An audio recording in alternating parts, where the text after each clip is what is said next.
नहीं समझ में आ रहा है क्या? क्या समझे? शहर के पानी हम उतरानी, हम पे न डाले कादो के पानी, हाथ डाली न साया के खोले में। तो केहू ना बोली होली में, जुआ दे मदाम चली में। केहू ना बोली होली में, जुआ दे मदाम चली में। केहू ना बोली होली में, जुआ दे मदाम चली में। केहू ना बोली होली में, जुआ दे मदाम चली में।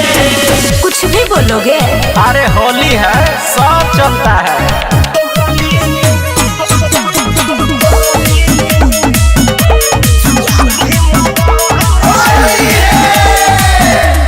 सालों में एक भेदाए भौजी, मौका मिले है तो फेरे के।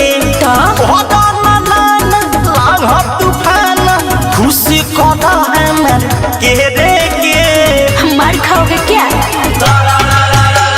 सालों में एक भेदाए भौजी, मौका मिले हाथ फेरे के। तूफान खुशी कदा है मर के रे के। ऐसे न ठानी, हमके न पूछी अपन पुरानी, जन कोरे न बत बकलोली में। तो केहू न भूली होली में, छुआ दे मदान चोली में।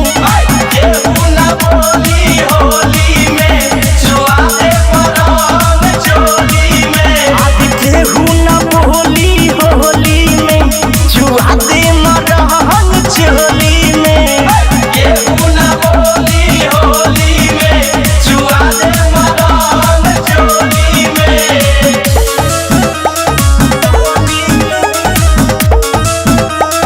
सीधी रिकॉर्ड्स दिल्ली।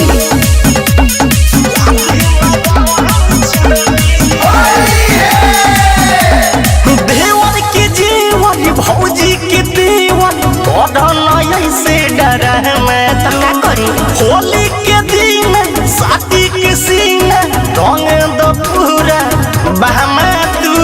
हम बहुत अश्लील है जी। देवर के जेवन भौजी के देवन, ऐसे डर मैं तू। होली के दिन साथी के सीन रंग दो पूरा बहमा तू।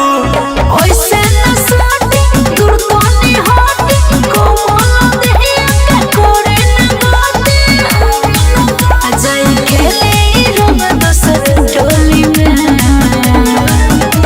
तो केहू न बोली होली में, छुआ दे मदाम चोली में।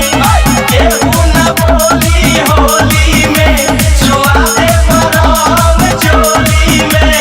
केहू न बोली होली में, छुआ दे मदाम चोली में। केहू न बोली होली में, छुआ दे मदाम चोली में। नहीं मानिएगा तो आइए रंग छुआ लीजिए। अरे आरएस विद्यार्थी के ग्रुप डाल सर रे।